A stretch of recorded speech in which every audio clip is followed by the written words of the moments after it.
guys, welcome back to another video. And if you watched my last video, you saw that I got this lovely big piece of rump roast in the haul I got. I paid $56.26 for this, and I'm going to butcher this up into a bunch of meals for my family. This will be 9 meals roughly for a family of 4 adults. For my family, this worked out to be 12 plus, and we don't actually eat beef roast, even though I did end up carving one from this. So I'm actually going to end up dicing that up into probably 2 more chunks of beef so that I can do 2 more stews or curries. So stay tuned for that. Now, I am by no means a butcher. I am just your average mum of 3 around the corner trying to make a budget work. That being said, you're not going to see a bunch of fancy knife skills. You're not going to find the technical names or all the exact bits for these cuts of meat. This isn't that video. So, yeah, I'm just an average mum doing it, and if I can do it, you can do it too. I've just taken the meat out of the bag it came in, dried it off, and then I've gone and felt the seams of the meat. You could clearly see this chunk here that I've taken off. So I've separated that off really quick and easy. And now what I'm doing is taking off all the silver flesh or silver skin. It's got a bunch of names, but basically it's like tendon and stuff in between the cuts of meat. It's not fat, it's kind of silky and shiny, you can see, and it's just very tough and not nice to eat. It doesn't break down during the cooking.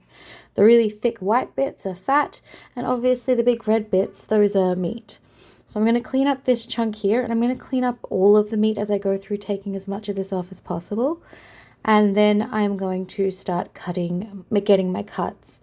Now with steaks, one thing I do know is important is you cut against the grain. So if the grain is going one way, you're going to cut so you have short fibers instead of long fibers. So it'll be nice and tender and not chewy. So don't make that mistake.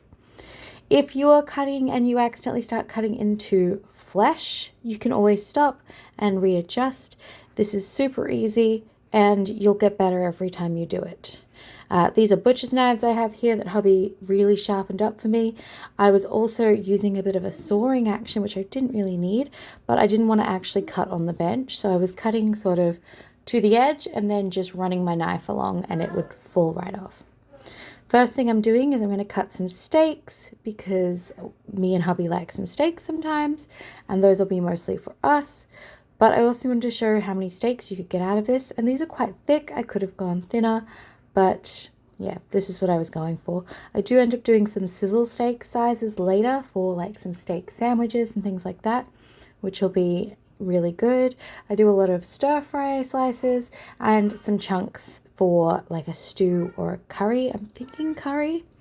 I also ended up taking all the really thick, beautiful, clean meat fat off, and using that, I rendered it down and made some tallow to cook in.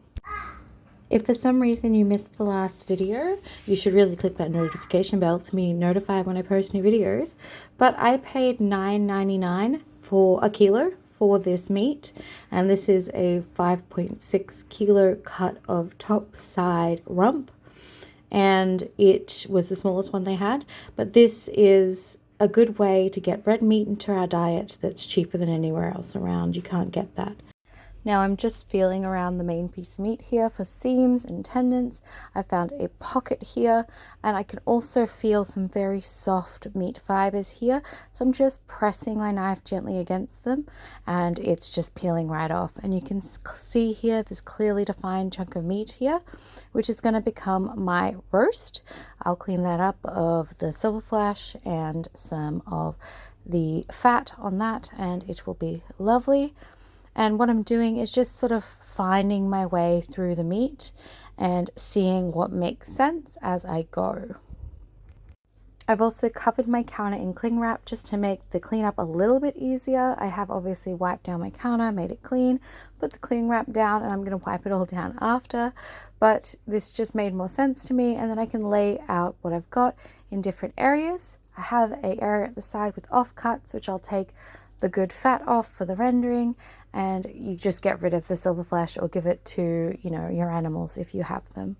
I've decided I can probably get right down the edge here. I've got a nice fat cap, so I can get some more nice steaks out of that, and then use what's left off to the side I'm cutting here for my chunks, stir fry, and sort of my slice and sizzle steak. So that's what I'm doing right here, you can see. And these, I cannot stress how sharp these knives are. I'm making it look way harder than it is, but I've never really filmed myself doing this before, so yeah. And props to hubby. Hubby did the filming for me, so that was really good. And you can see that I got this bit off when I'm not letting anything go to waste. That's getting off to the side for now, and later I'm going to take the meat off that and the fat off that and use them for their design purposes. And here I am getting another about 1 inch thick steaks and stuffing them off to the side. You can obviously do smaller steaks and get more meals out of everything, but I wanted to show you like what you can do, and these are top quality, nice, thick, beautiful rump steaks. So yeah, I do the same thing with chicken. I started doing this with chicken, sort of dissecting it and working out where all the pieces that you buy at the butcher's are, and I'm doing the same with beef and lamb. And it's just an extra step. I can take advantage of these big bulk deals, and I could buy half a cow or something like that and take advantage of the cutting out the middleman. This whole thing took me about 45-50 minutes. This would not take you anywhere near as long. I had to lay everything out for the shots and take videos step by step for Instagram and TikTok. As a content creator, everything takes way longer than you would think and way longer than you see in my videos. Hubby is also doing the recording for me, and we had to stop a few times to charge the phone a little bit and for him to sort of wander away. And yeah, so you could probably do this in maybe 25 minutes, half an hour, maybe a little bit slower the first time, but once you've done it once, it's much, much easier and you get a lot of confidence. And you can just see how beautifully sharp that knife is. I'm just touching it and the skin is just pulling off. Now I've got this nice little end piece that I am going to slice up now into some stir fry cuts. Taking the fat cap off because obviously you want this to be nice and lean, and then I'm just going to slice it into some nice thin strips that I can just really quickly sear and throw in for a beef and broccoli or something. I have been craving red meat like it's going out of fashion.